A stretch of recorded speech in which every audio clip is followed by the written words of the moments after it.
श्री जगन्नाथ महाप्रभु की। आप सब लोगों ने एक भक्तिमती भक्त का नाम सुना होगा जिनका नाम था करमेती बाई। नाम सुना है? करमेती बाई। राजस्थान में जैसे मीराबाई का प्रसिद्धि है, ऐसे ही एक राजस्थान की परम भक्ता हुई श्री करमेती बाई जी। बहुत सुंदर चरित्र है करमेती बाई का। तो करमेती बाई 4 भाइयों के बाद में जन्मी थी अपने पिताजी के यहां। ब्राह्मण कुल में जन्म हुआ था और उनकी कुल देवी के आशीर्वाद से जन्म हुआ था। इनके पिताजी को कोई संतान नहीं थी, कुल देवी से संतान मांगने के लिए गए और यह भाव रखा कि अगर संतान नहीं हुई तो मैं अपना शीश बलि के रूप में चढ़ा दूंगा देवी के आगे। तो बीच रास्ते में ही देवी प्रकट हो गई और देवी ने प्रकट होकर के कही, जाओ 4 पुत्र होंगे तुमको। तो इनके पिताजी करमेती बाई के पिताजी रोने लगे, बोले मां आपने 4 पुत्रों का वरदान तो दिया, लेकिन मेरे मन में इच्छा है कि एक पुत्री और हो। तब देवी मां बोली, मैंने पहली बार ऐसा व्यक्ति देखा है जो पुत्री मांग रहा है, नहीं तो लोग पुत्र ही मांगते हैं, तुमको पुत्री की इच्छा क्यों है? तब इनके पिताजी ने कहा कि पुत्र होने से तो यह पता चलता है कि हम माता पिता हैं, लेकिन पुत्री होने से यह पता चलता है कि हमारा जीवन किसी के लिए है, हमारा जीवन भी एक श्रेष्ठता के लिए है, हमारे जीवन में भी एक बहुत बड़े दान पुण्य का अवसर आएगा इसके दान के लिए, इसलिए आप एक पुत्री प्रदान करो। तो देवी इतनी प्रसन्न हो गई, उन्होंने कहा विद्वान संपत्तिवान यौवनवान पुत्र होंगे तुम्हारे, लेकिन भक्ति का वरदान मैं तुम्हारी बेटी को दूंगी। तुम्हारी भक्ति तुम्हारी बेटी ऐसी भक्त बनेगी कि उसका चरित्र कथाओं में सुनाया जाएगा, मंच से कहा जाएगा। और तब उन्हीं ब्राह्मण के घर में 4 पुत्र हुए। 4 पुत्रों के बाद देवी की कृपा से, कुल देवी की कृपा से कृष्ण भक्त श्री करमेती बाई जी का जन्म हुआ, जिनका चरित्र नाभाजी ने भक्तमाल जी में भी गाया और भी कई संतों ने गाया। करमेती बाई, करमेती बाई जी के प्रसंग के 2, वैसे तो बहुत अच्छा प्रसंग है पर मैं एक दो भाव सुनाऊं। इनका विवाह निश्चित हुआ, एक राजघराने के एक अच्छे कुल के बालक से इनका विवाह संपन्न हुआ। तो विवाह जिस दिन होना था उस दिन बारात सामने आई। ये ऊपर अपने कक्ष में खड़े खड़े बारात देख रही थी और तभी इन्होंने मन में विचार किया कि मैंने जन्म किसी का घर बसाने के लिए, अपना घर बसाने के लिए, गृहस्थाश्रम में जाने के लिए नहीं लिया है। मैंने जन्म ठाकुर जी की भक्ति के लिए लिया है और अपनी भक्ति के द्वारा असंख्य भक्तों को भक्ति का मार्ग दिखाने के लिए लिया है। सब लोग इधर देखिए, ध्यान से सुनो। लेकिन माता पिता जबरदस्ती मेरा ब्याह कर रहे हैं, क्या करूं? तो द्वार पर बारात आ गई थी और करमेती बाई उसी समय घर छोड़ के चली गई। ये नहीं पता था जाना कहां है, बस इनको ये पता था कि मेरे घर से उत्तर की दिशा में वृंदावन है। ये नहीं पता था वृंदावन का रास्ता कहां है, कहां से मुड़ना कैसे, बस उत्तर दिशा की ओर चल पड़ी करमेती बाई। द्वार पर बारात खड़ी थी, माता पिता दुल्हा का सत्कार कर रहे थे और बहू बेटी घर से चली गई। विवाह नहीं हो पाया, पूरे नगर में ढूंढा, पुत्री नहीं मिली। तब इनके दुखित पिताजी ने नगर के राजा को कहा कि मेरी बेटी घर छोड़ के चली गई है, मेरे पास तो सैन्य बल नहीं है, आप मेरी बेटी को ढूंढवाइए, कहां है वो? तब राजा ने अपनी सेना लगा दी, बोले ढूंढ के लाओ, कहां गई है ब्राह्मण देवता की पुत्री? तो सेना दौड़ी, चप्पा चप्पा ढूंढने लगी, कहां है कहां है। आजकल के बच्चे इन्फ्लुएंस मत होना करमेती बाई से, ये भी तो घर छोड़ के गई थी, पर घर छोड़ के कितनी परम पवित्र भक्ति के लिए गई, आगे सुनिएगा। करमेती बाई को पता चल गया कि राजा की सेना मुझको ढूंढ रही है, कहां छिपूं, ये तो चप्पा चप्पा छान रहे हैं। तभी इन्होंने देखा कि एक रेगिस्तान में ऊंट पड़ा है मरा हुआ, और गीदड़ आदि उस ऊंट को भीतर से खा गए, बाहर का कंकाल बस पड़ा है।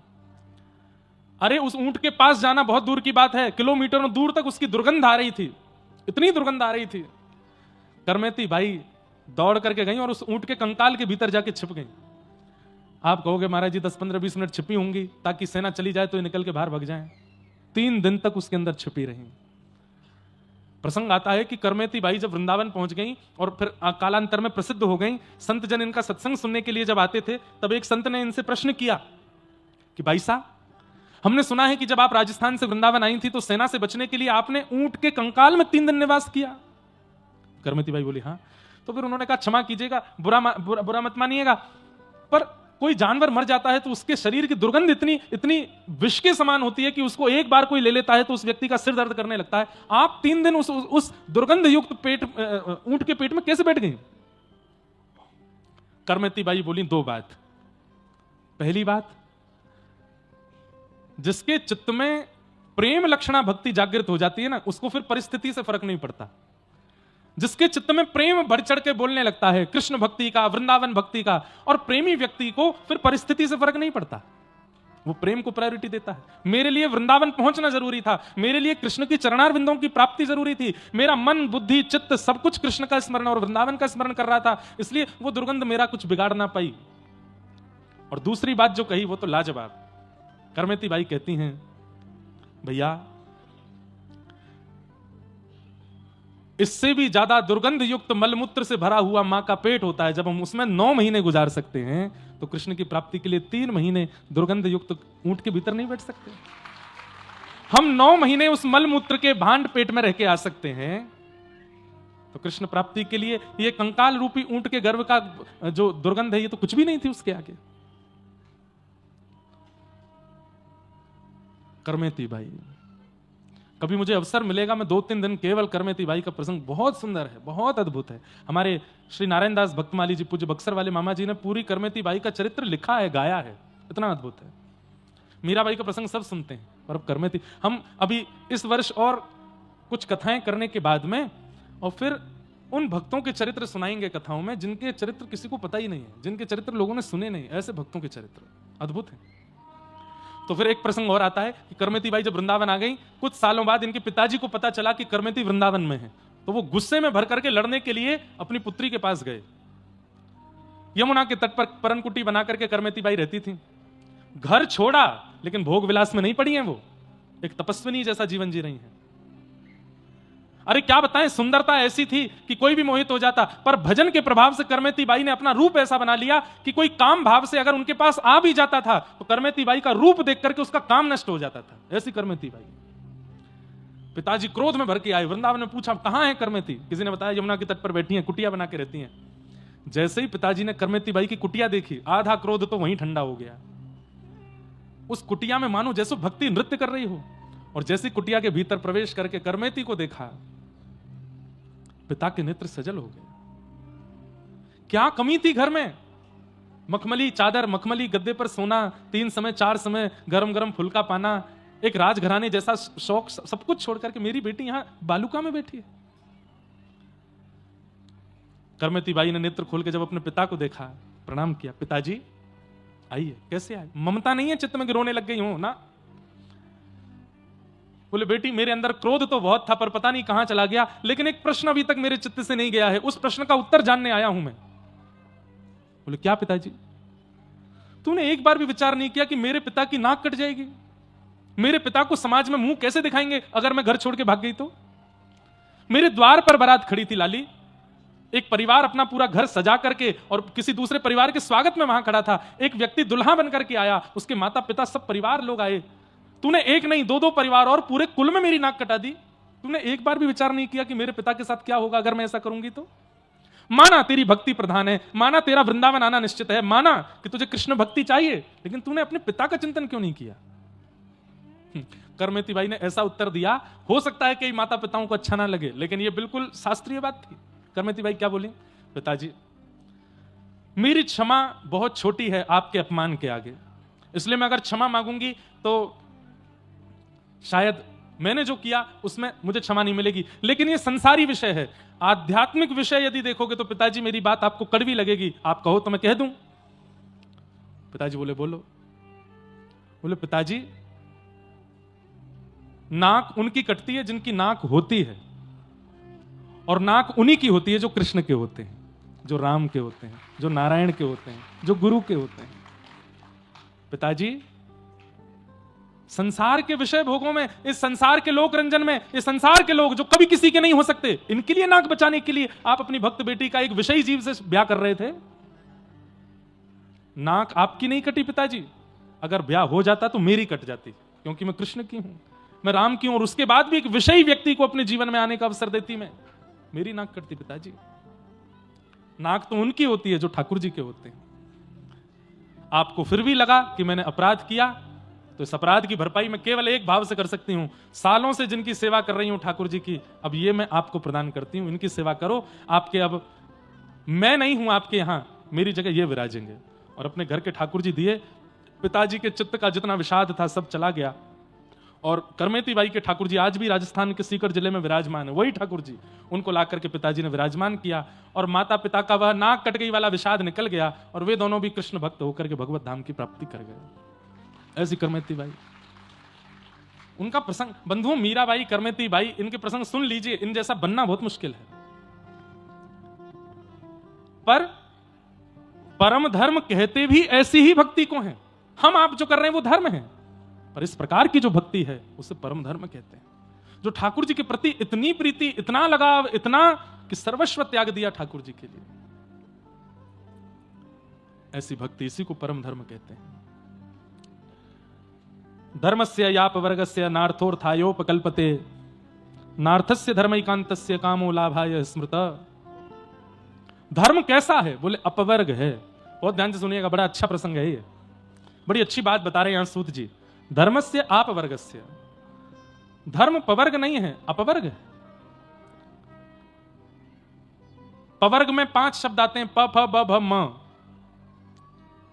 पवर्ग शब्द होते हैं हिंदी वर्णमाला में, प फ ब भ म। तो पा से बनता है पाप, फ से बनता है फल, ब से बनता है बंधन, भ से बनता है भय और म से बनता है मृत्यु।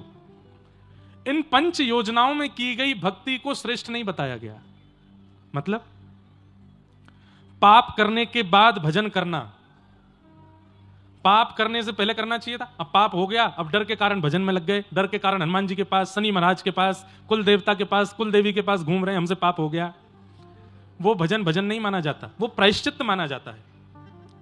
उस भजन के फल से ठाकुर जी प्रसन्न नहीं होते, आपके पाप को नष्ट करते हैं, इसलिए उसको श्रेष्ठ भजन नहीं माना गया।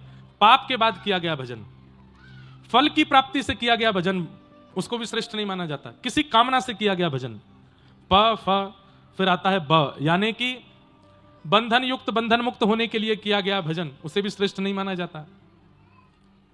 भ यानी कि भय से किया गया भजन, डर के मारे, हनुमान चालीसा, भूत पिशाच निकट नहीं आवे, महावीर जब नाम सुनावे, ना जरो घरे से पीरा।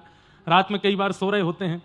अब हम जहां रुके हैं कटनी में, बहुत बढ़िया जगह है, बहुत बढ़िया निवास है, इतना बढ़िया सुंदर घर है, लेकिन वहां सामने ही रेलवे लाइन है।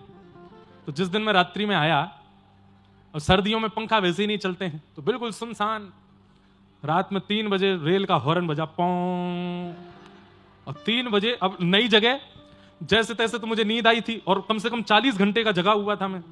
और जैसे ही वो आवाज आई, तो आवाज भी, हॉर्न भी बजता है 2-4 सेकंड तक। तो मैं थोड़ी देर तो यही देखता रहा, कौन कोई चुड़ैल आ गई क्या यहाँ पे, कौन चिल्ला रहा है। और वास्तव में मन से निकला, भूत पिशाच निकट नहीं आवे, महावीर जब नाम सुनावे। और फिर जब घड़घड़ घड़घड़ घड़घड़ आवाज, अरे मैंने कि रेलवे लाइन है सामने। फिर पर्दा हटा के देखा तो मैंने कि ओहो।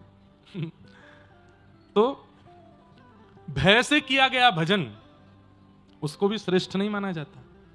बिना किसी कारण की भगवत स्मृति होनी चाहिए।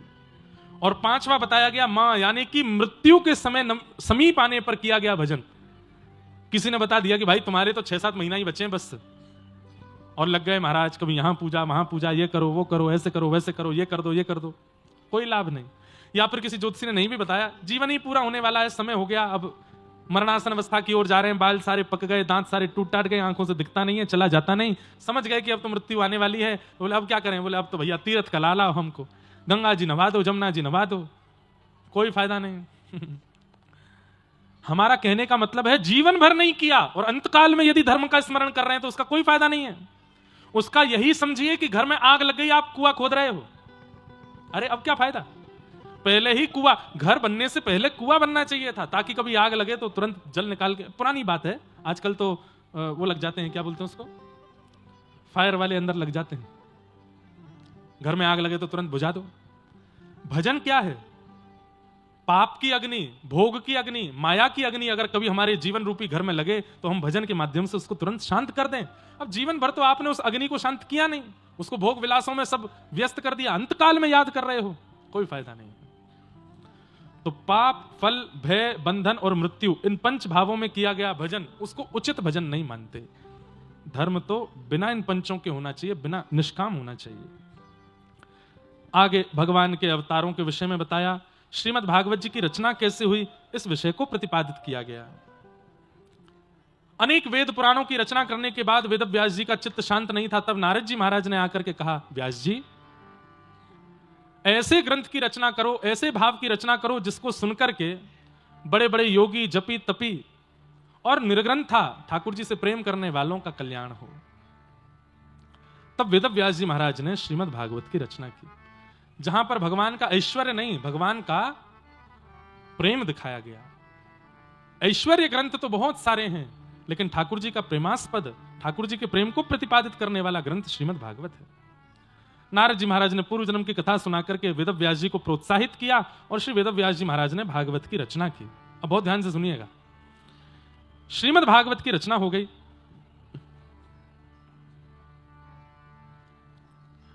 अनर्थोपशमं साक्षात् भक्ति योगम मदोक्षजे लोकस्य जानतो विद्वांस चक्रे भागवत संहिता। बड़े बड़े अनर्थों को दूर करने वाली, लोगों के पापों का शमन करने वाली और साक्षात भक्ति योग अधोक्षज भगवान का साक्षात्कार कराने वाली ऐसी सुंदर श्रीमद् भागवत की रचना श्री वेद व्यास जी महाराज ने कर दी है। भागवत जी की रचना से पूर्व नारद जी महाराज ने अपने पूर्व जन्म की कथा बताई और पूर्व जन्म की कथा सुनाते हुए नारद जी महाराज कहने लगे, देवदत्ताम इमाम वीणाम स्वर ब्रह्म विभूषिता मूर्छयित्वा हरिकथाम गायमानश्चराम्यहम्।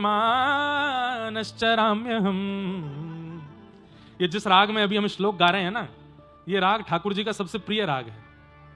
हमको संगीत ज्यादा नहीं आता, कहीं आप ये मत सोचना कि हम बहुत बड़े मार्तंड हैं संगीत के, पर थोड़ा बहुत आता है, ज्यादा नहीं आता। ये राग जो लोग कंठ वाले यहां बैठे हैं, जिनके पास बढ़िया कंठ है, ध्यान से सुनिएगा, ये राग ठाकुर जी को बहुत प्रिय है। इसका नाम है केदार राग। कौन सा राग? केदार ही है ना भैया? ठीक है, यही हमारे गुरुजन हैं, यही सिखाते हैं हमको, यही बता देते हैं, मंच पे जाके ऐसा बोल देना आप। केदार ठाकुर जी का इतना प्रिय राग है। हमारे भारत के गुजरात प्रांत में परम भागवत श्री नरसिंह मेहता जी का जन्म हुआ। नरसिंह मेहता कौन? मुचकुंद के स्वरूप, मुचकुंद के अवतार श्री नरसिंह मेहता जी। और श्री नरसिंह मेहता जी को भगवान ने प्रसन्न होकर के ये राग दिया है। किसी को ठाकुर जी ने भजन दिया, किसी को ठाकुर जी ने नाम दिया, किसी को ठाकुर जी ने स्वरूप दिया, किसी को ठाकुर जी ने प्रकट होकर अपनी प्रतिमा दी, किसी को ठाकुर जी ने यज्ञ अनुष्ठान दिया, किसी को ठाकुर जी ने गुरु दिए, पर नरसिंह मेहता जी को ठाकुर जी ने ये राग दिया। बोले जब जब तुम इस राग को गाओगे मैं आऊंगा, मैं तुम्हें दर्शन दूंगा। तो नरसिंह मेहता जी जब इस राग को गाते थे, ठाकुर जी आते थे। राग केदार बहुत सुंदर है, ठाकुर जी को बहुत प्रिय है। हम नरसिंह मेहता जी के भाव से कभी कभी श्लोक इस राग में गाते हैं। तो नारद जी महाराज क्या कह रहे हैं यहां पे? बहुत समझने जानने योग्य बात है। देवदत्ताम मिमाम वीणाम स्वर ब्रह्म विभूषिताम मूर्छयित्वा हरिकथाम गायमानश्चराम्यहम्।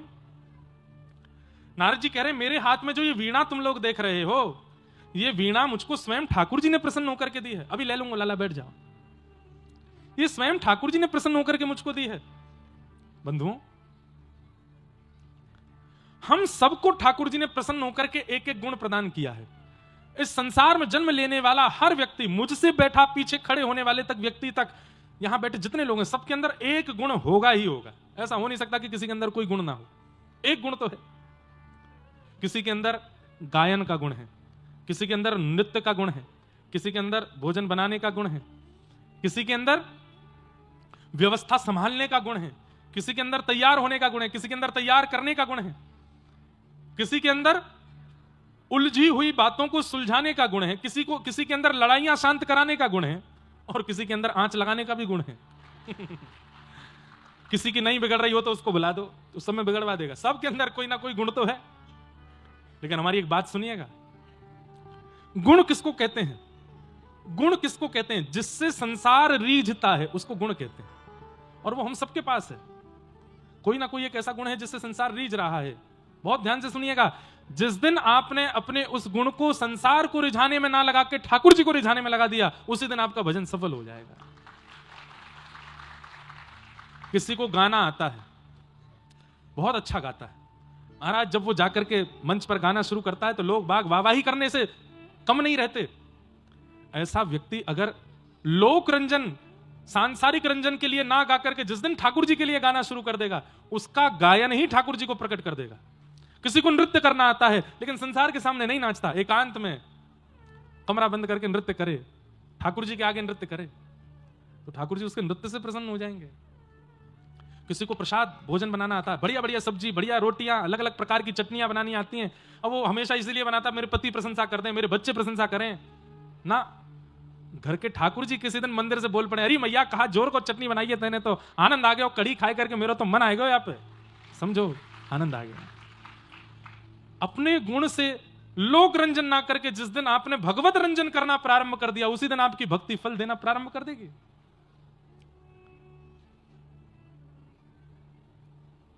नरसिंह मेहता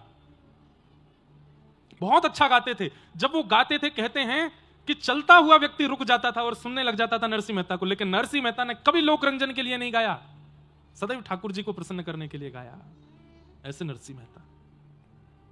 नारद जी महाराज कह रहे हैं ये वीणा जो मेरे हाथों में तुम देख रहे हो, ये ठाकुर जी ने प्रसन्न होकर के मुझको दी है। तब वेदव्यास जी बोले आपने ऐसा क्या किया कि ठाकुर जी आपसे प्रसन्न हो गए? तब नारद जी बोले मैंने ठाकुर जी को गायन सुनाया था, ठाकुर जी को कुछ गा के सुनाया था। तो फिर वेदव्यास जी बोले आपने गायन कहां से सीखा? तब नारद जी बोले बड़ी कथा है, सुना दूं? बोले हाँ सुनाओ। तब नारद जी बोले सुनो, एक बार की बात है, वैकुंठ में एक संगीत की प्रतियोगिता हो रही थी और भगवान श्रीमन नारायण शेष नाग पर पौड़े पौड़े संगीत सुन रहे थे। जैसे रंगनाथ भगवान आपकी कट्टी में विराजमान है शेष नाग पर।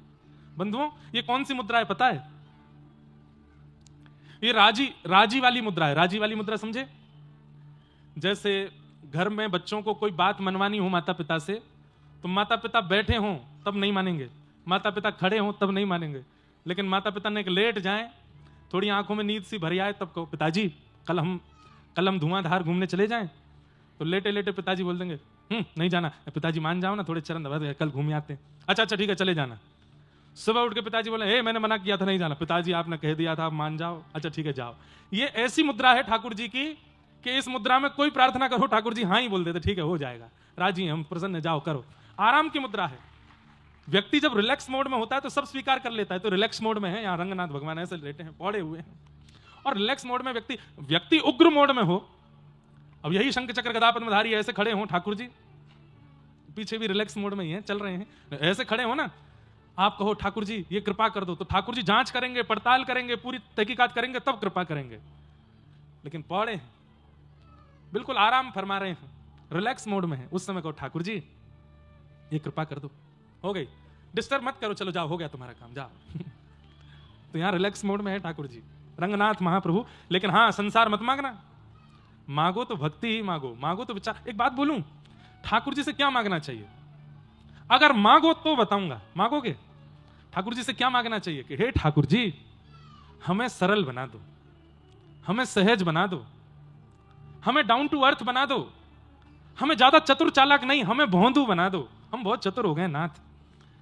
आप ठाकुर जी से स्वभाव मांगोगे ना, ठाकुर जी भर भर के देंगे आपको। हमने सदैव ठाकुर जी से ऐश्वर्य मांगा है, संसार मांगा है, विचित्रताएं मांगी हैं। ठाकुर जी से स्वभाव की याचना करो कि ठाकुर जी हमारा स्वभाव सरल कर दो, ठाकुर जी हमारे हृदय को पवित्र कर दो, हम बहुत दोष देखने लगे हैं लोगों में, हमें सरल बना दो। आज जाके रंगनाथ भगवान से मांगिएगा, हे नाथ हमें सरल बना दो। अरे आप और कुछ मांगेंगे तो रंगनाथ भगवान कहेंगे जाओ जाओ दिया, परेशान मत करो। लेकिन आप रंगनाथ प्रभु के सामने जाके कहोगे हे रंगनाथ मेरे हृदय को सरल बना दो, तो ऐसे पौड़े पौड़े ठाकुर जी एक बार तो उठ के बैठ जाएंगे, हैं क्या मांग रहा है? मेरे चित्त को सरल बना दो। वाह भैया ये तो कभी किसी ने नहीं मांगा, जा तुझे दूंगा, इससे भी ज्यादा बढ़िया दूंगा। सरल बनो, सहज बनो। तो नारद जी महाराज कथा सुनाने लगे कि एक बार वैकुंठ में एक प्रतियोगिता हुई। सब लोग सावधानी से सुनिएगा। कैसी प्रतियोगिता? संगीत की प्रतियोगिता। और संगीत की प्रतियोगिता में ठाकुर जी पौड़े थे शेषनाग के ऊपर। नारद जी बोले 33 कोटि देवता वहां पर इकट्ठे हुए थे, सब संगीत की प्रतियोगिता देखने आए थे, मैं भी गया, पर हम ठाकुर जी के इतने मुंह लगे, हम पीछे नहीं बैठते, हम फलांगते हुए आगे गए। और शेषनाग, जैसे ये शेषनाग हैं, ठाकुर जी यहां पौड़े हैं, ऐसे शेषनाग से कमर लगा के मैं बैठ गया। नारद जी बता रहे हैं, ठाकुर जी को प्रणाम करके शेषनाग से कमर लगा के बैठ गए, सुनने लगे संगीत।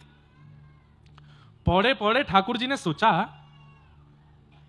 सरस्वती जी गा रही हैं, हा हा हु गंधर्व गा रहे हैं, देवादिदेव महादेव शंकर गा रहे हैं, सब बहुत अच्छा गा रहे हैं, लेकिन कैसा हो कि किसी दिन मेरा नारद भी गावे, मेरा नारद भी कुछ गा के सुनाए। पर नारद जी को तो सारे गामा पा धा नी सा का सा भी नहीं आता, बिल्कुल गायन नहीं आता था नारद जी को। तो ठाकुर जी ने अपने पैर के अंगूठे से नारद जी के गले पे थोड़ी ऐसी खुजली की। नारद जी बोले, जी भगवान आज्ञा, तुम यहां क्या कर रहे हो?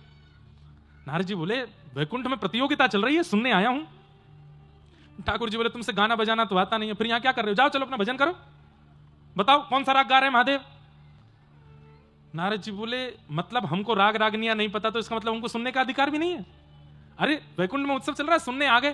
ठाकुर जी बोले, नहीं नहीं जाओ यहां से, जिनको संगीत आता वही बैठेंगे यहाँ पे, और जिनको संगीत नहीं आता जाओ अपने लोक में जाके भजन करो, चलो उठो यहां से। नारद जी बोले, मुझे इतना अपमान बोध हुआ कि ठाकुर जी मुझे सुनने नहीं दे रहे। मैंने भी प्रण लिया, ठाकुर जी अब ये नारद तभी आपके सामने आ जाएगा जब इसको संगीत आएगा, संगीत सीख के आऊंगा मैं। और मैं तुरंत ठाकुर जी को प्रणाम करके निकला। कहां? ब्रह्मा जी के पर्सनल असिस्टेंट पीए कौन है? चित्रकेतु। चित्रकेतु जी के पास जाकर के मैंने कहा, तीनों लोकों में संगीत का सबसे बड़ा मार्तंड कौन है, उसका परिचय दीजिए।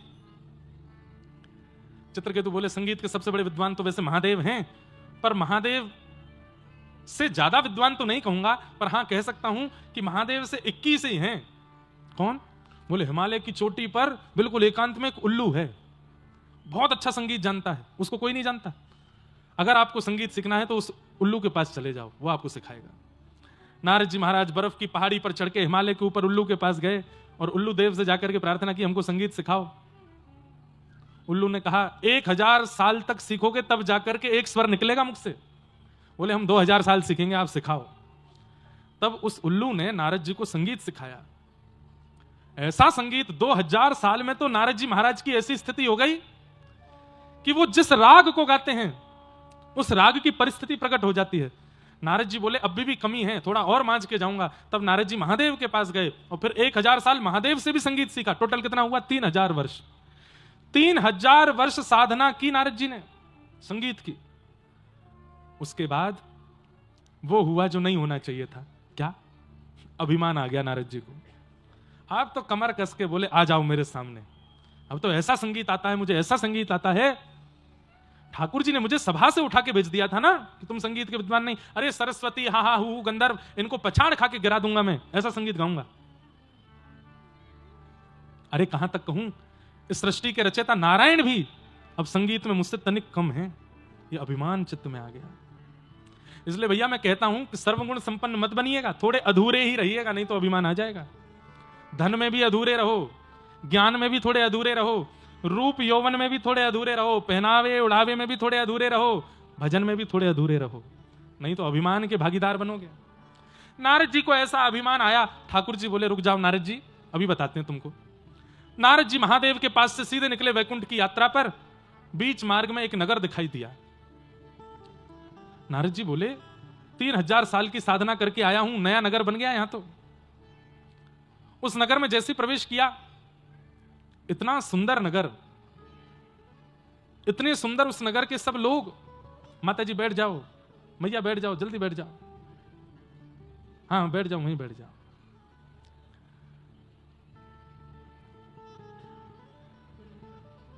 नारद जी महाराज उस नगर को देख करके बड़े प्रसन्न हुए। वो इतना सुंदर नगर, वहां के लोग बाग और भी ज्यादा सुंदर, उनकी आंखें सुंदर, नाक सुंदर, बोली सुंदर, कान सुंदर, चाल सुंदर।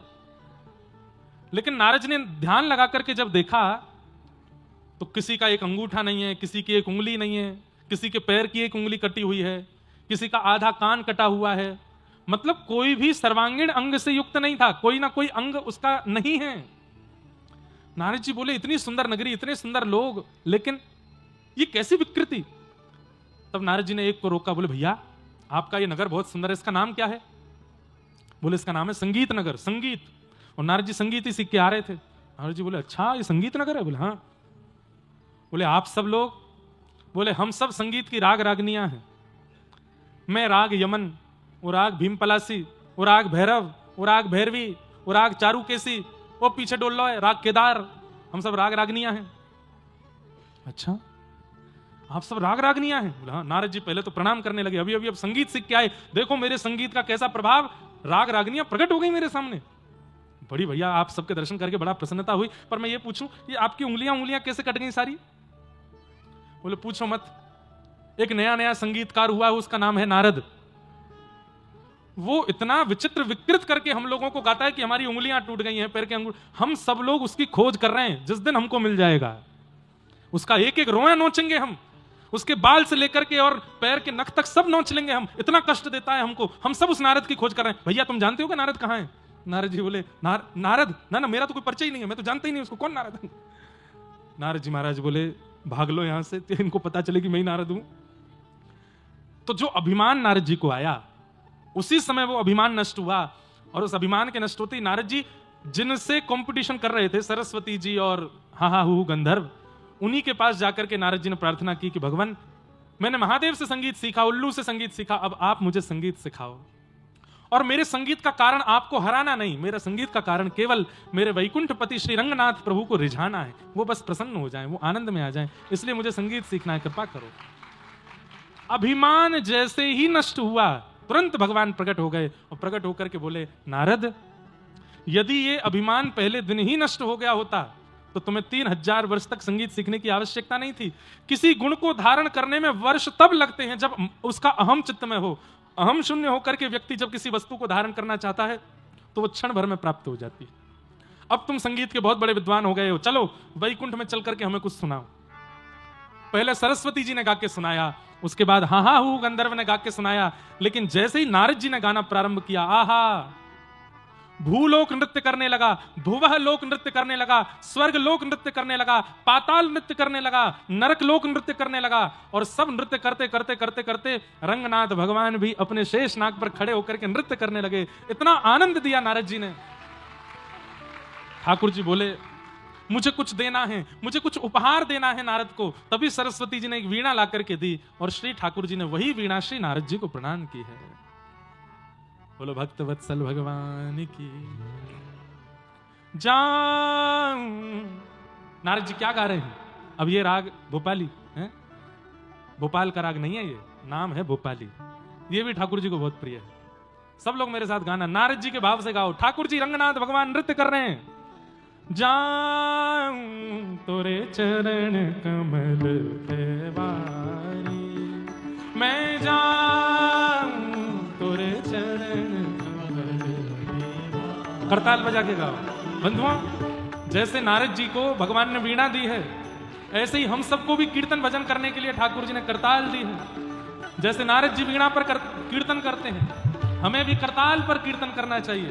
एक स्वर में बजाते हुए गाइए, हे जाऊं तोरे चरण कमल पे वारी, मैं जाऊं तोरे चरण कमल पे वारी, मैं जाऊं तोरे चरण कमल पे वारी, जाऊं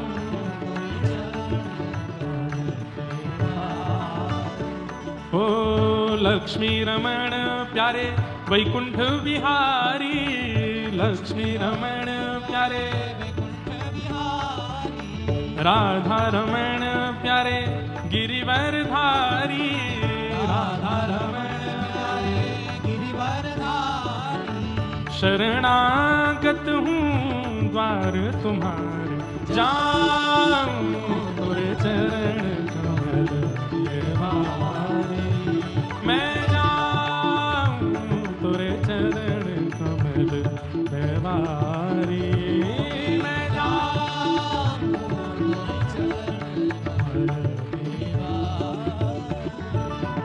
कितना घना बना अधियारा,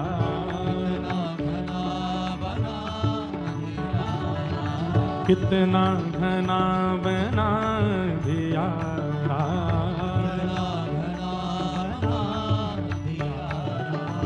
घिरता में सारा का सारा,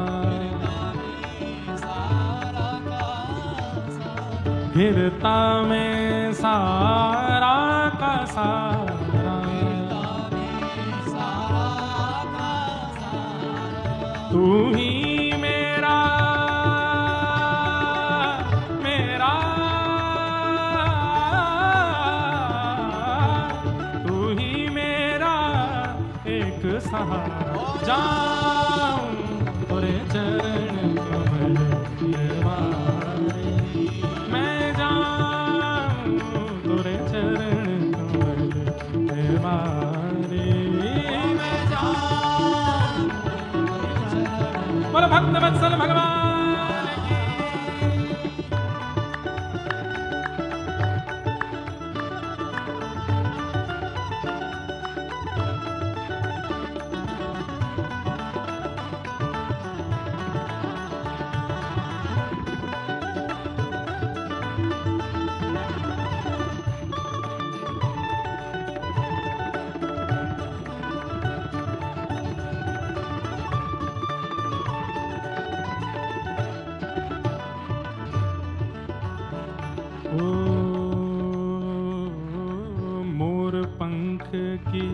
अलख जगा के, मोर पंख की अलख जगा के, मोर पंख की अलख जगा के,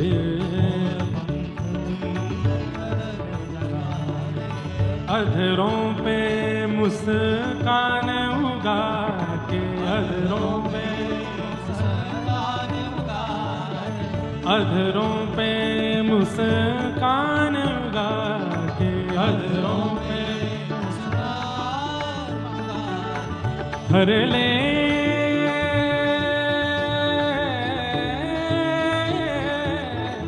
हर ले जग की पीर पार जाऊं तेरे चरण कमल के मारे, मैं जाऊं तेरे चरण कमल के मारे, मैं जाऊं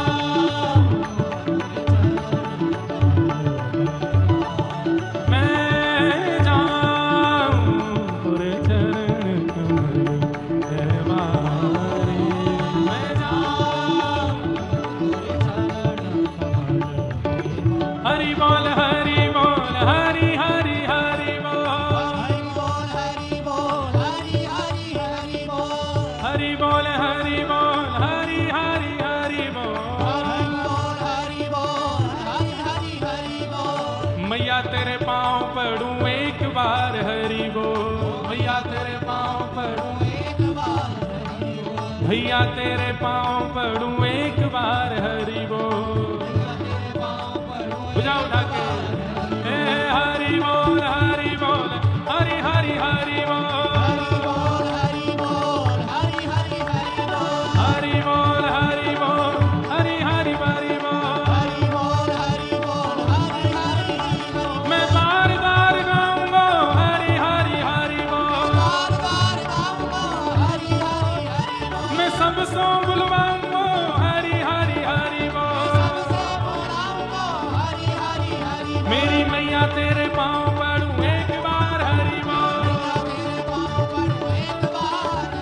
भैया तेरे पाँव पड़ूं एक बार हरि बोल। आप सब जो आपके बगल में बैठे हैं उनके आगे हाथ जोड़ो, पैर छू के बोलो भैया एक बार हरि बोल बोल दो।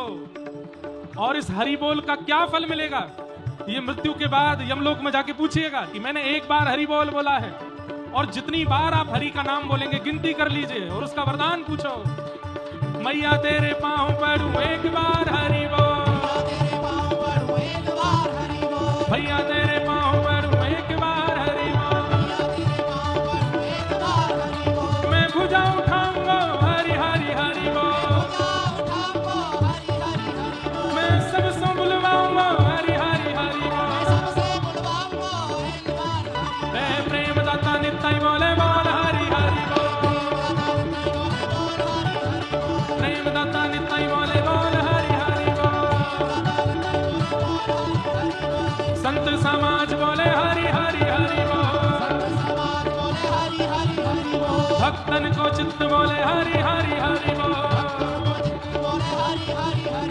वैकुंठ के नाथ बोले हरि हरि हरि बोल, पृथ्वी के मानव बोले हरि हरि हरि बोल, वृंदावन का गण गण बोले हरि हरि हरि बोल, यमुना जी की लहरें बोले हरि हरि हरि बोल,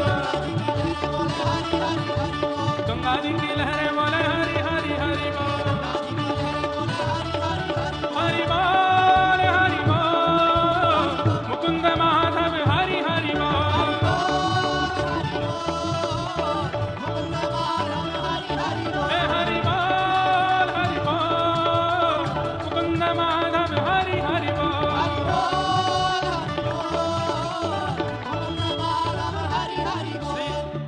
गौड़िया वैष्णव परंपरा में श्री हरिदास ठाकुर हुए, जिनकी जगन्नाथपुरी में समाधि भी है। वे हरिदास ठाकुर इतनी जोर से कीर्तन करते थे कि अड़ोस पड़ोस के लोग आके बोलते, बाबा मन में कर लो भजन, इतना जोर जोर से क्यों करते हो? तब वो बोले कि मैं मन में करूंगा तो मेरा उद्धार होगा, और मैं जोर जोर से करूंगा तो सबका उद्धार होगा, सबका कल्याण होगा, और सब में जनमानस जीवाणु जो वायु में भ्रमण करते हैं उनका भी उद्धार होगा। अब देखो, हम अकेले माइक पे गा रहे हैं, लेकिन आप हजारों की तादाद में हमारे सामने हो। आप यदि एक स्वर में गाओ तो आपकी आवाज के आगे हमारी आवाज कम पड़नी चाहिए, और ऐसा ही कीर्तन आपको गाना चाहिए कि हमारी आवाज कम पड़े। उठाओ दोनों भुजा। हरि बोल हरि बोल, मुकुंद माधव हरि हरि बोल, हरि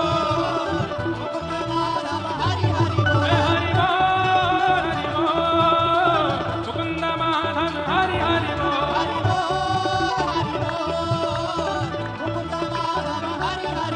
ए मैया तेरे पाँव पड़ूं एक बार हरि भैया तेरे पाँव पड़ूं एक बार हरि बोल। भुजा उठा के बोलो हरि हरि हरि बोल, प्रेम मगन बोलो हरि हरि हरि बोल, हरि बोल मुकुंद माधव हरि हरि बोल,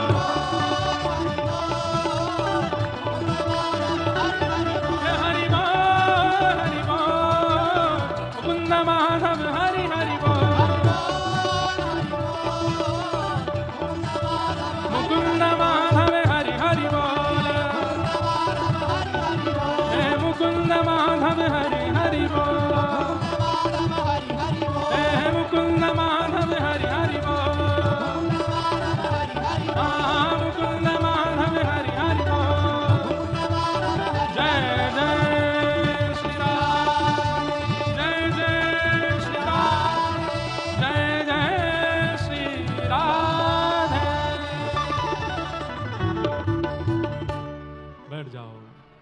मैया तेरे पाँव पड़ूं एक बार हरि बोल, भैया तेरे पाँव पड़ूं एक बार हरि बोल। देवदत्ताम् इमां वीणां स्वर ब्रह्म विभूषितां, मूर्छयित्वा हरिकथां गायमानश्चराम्यहम्। ये देवदत्ता वीणा है। इस वीणा पर मैं हरि संकीर्तन करता हूं, क्योंकि ठाकुर जी ने मुझको दी है।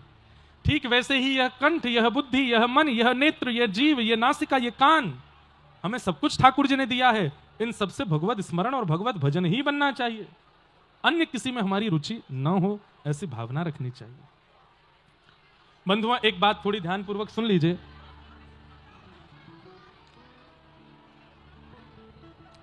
कल कथा में नंदोत्सव होगा। कल कथा में ठाकुर जी का मधुर जन्मोत्सव मनाया जाएगा, क्योंकि कल चतुर्थ दिवस की कथा है।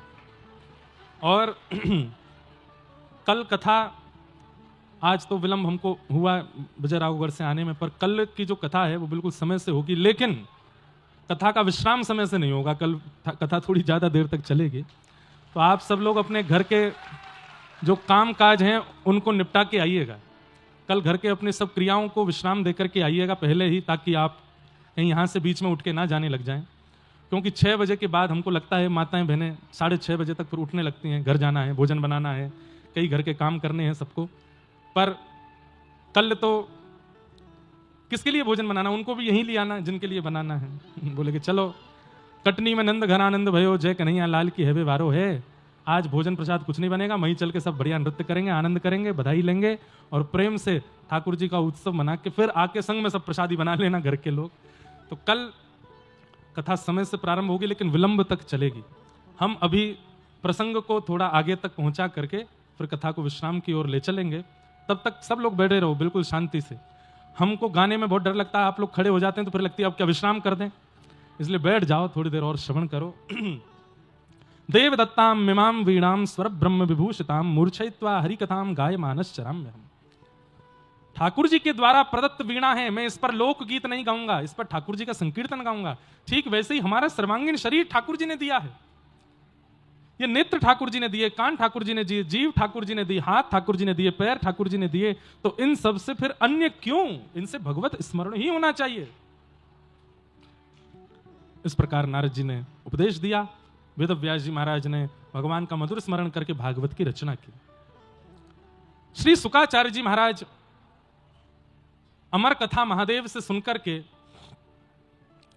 उड़ते हुए हिमालयों की कंदराओं से बिटिका यानी कि वेद व्यास जी की गर्भ में आ गए। वेद व्यास जी की पत्नी के गर्भ में आ गए, बिटिका के गर्भ में 12 वर्ष तक मातृ गर्भ में रहे।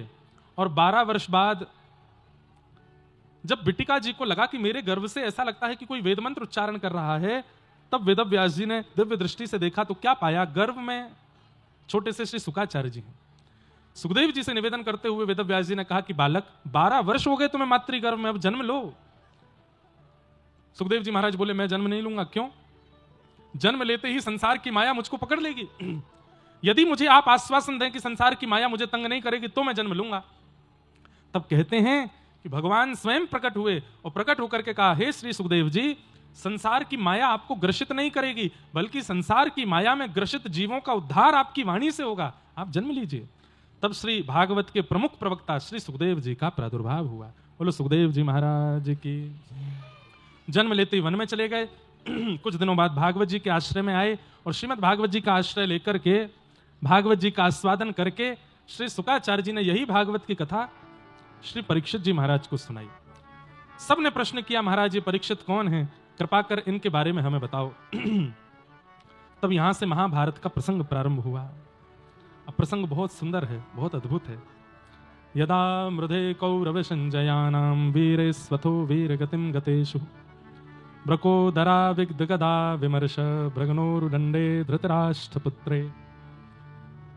यहां से महाभारत का सूक्ष्म प्रसंग सुनाया गया, जिस प्रसंग में वक्षे कृष्ण कथोदयम। बंधुओं एक बात कहें, सदैव चर्चा ऐसी करो 5 लोग मिलकर के भी जिस चर्चा में कृष्ण वार्ता हो। और अगर आपको लग रहा है कि हम 5 लोग बैठे हैं, बहुत देर से बात चल रही है, ठाकुर जी की कोई बात नहीं हुई, तो आप कोई ऐसी बात शुरू कर दो कि वहां ठाकुर जी की चर्चा होने लगे।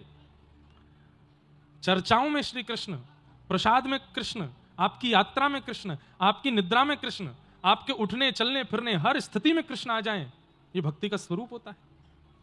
और ये प्रयास आप अपनी तरफ से करना प्रारंभ करो। पता चली 5 मित्र मिले, परिवार के लोग मिले, हंसी मजाक कर रहे हैं, उल्टी सीधी बातें कर रहे हैं, तो अपनी तरफ से ऐसा कोई बात छेड़ दो कि थोड़ी देर के लिए सही ठाकुर जी की चर्चा होने लगे। वहां पर कह दो, अरे हमारे यहाँ कथा हुई थी कटनी में, महाराज जी की हमने कथा सुनी, वहां हमने ये बात सुनी, बड़ी अच्छी बात लगी।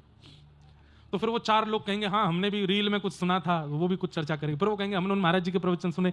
तो कम से कम आपकी वह चर्चा लाभकारी हो जाएगी, क्योंकि ठाकुर जी की चर्चा उसमें शुरू हो जाएगी। वक्षे कृष्ण कथोदयम।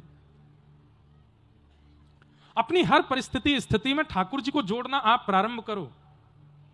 भोजन प्रसाद बन जाएगा, चर्चा सत्संग बन जाएगी, स्नान गंगा स्नान बन जाएगा, निद्रा ध्यान बन जाएगी, सफर यात्रा बन जाएगा अगर ठाकुर जी जुड़ गए तो। जिस देश में, जिस वेश में, परिवेश में रहो, राधा रमण राधा रमण राधा रमण कहो। जिस संग में, जिस रंग में, जिस ढंग में रहो, राधा रमण राधा रमण राधा। हर परिस्थिति आपकी कृष्ण में हो जाए, ऐसा प्रयास करो। भक्ति का एक स्वरूप है कि वो विषय वार्ता सुनकर के, संसारी चर्चा सुनकर उसके मन में उथल पुथल होती है कि नहीं, कोई ठाकुर जी की बात करो, कोई ठाकुर जी की चर्चा सुनाओ, कोई ठाकुर जी का भाव हो।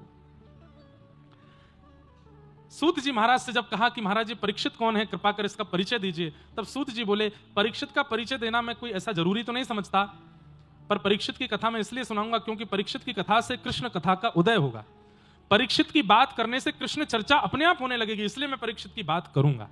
वक्षे कृष्ण कथोदयम। अब ये करना तो बहुत मुश्किल है, लेकिन कर लो तो बहुत अच्छा, कि जिस बात में कृष्ण प्रकट नहीं होंगे, राम प्रकट नहीं होंगे, महादेव प्रकट नहीं होंगे, वो बात ही नहीं करनी अपन को। जिस चर्चा में, जिस स्थान पर, जिस व्यक्ति से मिलने पर इनका प्रादुर्भाव नहीं है, वहां हमें नहीं जाना है, उससे बचना है। अब यहां से महाभारत का प्रसंग सुनाना प्रारंभ किया। उस प्रसंग को विस्तार से हम लोग कल सुनेंगे। और परीक्षित के प्रकट जन्म की कथा, उन्हें श्राप लगा, तत्पश्चात शुकाचार्य जी के द्वारा कथा सुनाई गई, और फिर सब प्रसंग भक्त चरित्र सुनते हुए कल बड़े आनंद के साथ नंद घरानंद भयो जय कन्हैया। कटनी में आनंद भयो जय कन्हैया, हाथी दीने घोड़ा दीने और दीनी पालकी, बालकन को लाडू पेड़ा बूढ़ेन को लापसी, नंद घर आनंद भयो जय कन्हैया।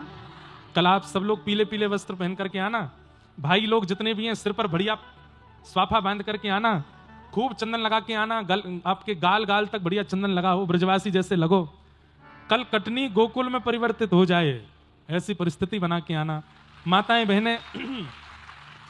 बहनें भी पीला पीला श्रृंगार करके आमे, वस्त्र साड़ी आदि पहन के वैसे ही आमे, ज्यादा महंगे आभूषण पहन के नहीं आमे, पता चली कि बधाई में लुट गए आपके आभूषण। और छोटे बालकों को लेके आना, लेकिन उनका ध्यान रखना कहीं खो खा नहीं जाए, कल ज्यादा भीड़ होगी यहाँ पर, इसलिए आप सब लोग अपना खूब ध्यान रखिएगा। कल नंद बाबा के रूप में हमारे पूज्य महाराज जी विराजेंगे और हम सब ब्रजवासी बनकर के अपने लाला को प्राकट्य करेंगे, खूब आनंद से कथा में कल सुख लेंगे। और सुनो, खूब बधाई लुटाई जाएंगी सबको, चश्मा संभाल के लूटना आप सब लोग, अपने बटुआ पर संभाल के रखना, कोई उठा नहीं ले जाए। कल तो खूब आनंद होएगा, खूब ऊधम मचेंगे। महाराज ठाकुर जी के जन्मोत्सव का ऊधम आनंद बन जाता है। कल हम लोग खूब आनंद ठाकुर जी के उत्सव का यहाँ करेंगे। आप सब लोग खूब प्रेम और भाव से पधारिए। सबको जय श्री कृष्ण, जय सिया राम, जय सिया राम। अरे इतनी संख्या में इतना धीरे बोलते हो। जय श्रीमन नारायण, जय श्रीमन नारायण। हर हर महादेव, हर हर महादेव, नर्मदे हर, नर्मदे हर। श्री जगन्नाथ महाप्रभु की पूछरी के लौटा की हुप हुप प्यारे। क्या बात है बंसी वारे, शाबाश। हे भजो मुकुंद माधव मुरारी, भजो मुकुंद माधव। आरती के लिए सब लोग अपने स्थान पर खड़े हो जाएंगे। पूज्य महाराज जी मंच से आप सबकी ओर से भागवत जी की आरती कर देंगे। तत्पश्चात हाँ शैलेंद्र जी, इनका महाराज जी आप ही बहुमान कर दीजिए। अच्छा। हे भजो मुकुंद माधव मुरारी, भजो मुकुंद माधव मुरारी। हे श्यामा हृदय कमल सो प्रगटो, श्यामा हृदय कमल सो प्रगटो, श्यामा हृदय कमल सो प्रगटो, श्यामा हृदय कमल सो प्रगटो। श्याम हृदय कुभार, वृंदावन प्यारो वृंदावन, वृंदावन प्यारो वृंदावन। हे श्री वृंदावन मेरो वृंदावन, वृंदावन मेरो वृंदावन। जिनकी कृपा से यह रस प्रगट्यो वृंदावन अभिराम, जिनकी कृपा से यह रस प्रगट्यो वृंदावन अभिराम। यह आनंद करवावे वारो, यह आनंद करवावे वारो। हम सबको मिलवावे वारो, हम सबको मिलवावे वारो। हमारो गिरधर लाल, वृंदावन मेरो वृंदावन, वृंदावन मेरो वृंदावन। हे श्री वृंदावन प्यारो वृंदावन, वृंदावन मेरो वृंदावन। यह आनंद करवावे वारो, यह आनंद करवावे हे वारो। हमारो गिरधर लाल, वृंदावन मेरो वृंदावन, वृंदावन मेरो वृंदावन। हे श्री वृंदावन प्यारो वृंदावन, वृंदावन प्यारो वृंदावन। जगन्नाथ जय जय जगन्नाथ, जय जय जगन्नाथ जय जय जगन्नाथ। ओ जय जय जगन्नाथ, जय जय जगन्नाथ, जय जगन्नाथ जय जय जगन्नाथ। ओ जय जय जगन्नाथ, जय जय जगन्नाथ, जगन्नाथ जय जय जगन्नाथ। जय जय जगन्नाथ, जय जय जगन्नाथ। पूजा उठा के, ओ प्यारे जगन्नाथ मेरे जगन्नाथ, जगन्नाथ प्यारे जगन्नाथ। जय जय जगन्नाथ मेरे जगन्नाथ, जगन्नाथ मेरे जगन्नाथ। मेरे जगन्नाथ प्यारे जगन्नाथ, जगन्नाथ प्यारे जगन्नाथ। जय जय जगन्नाथ प्यारे जगन्नाथ, जगन्नाथ प्यारे जगन्नाथ। जय जय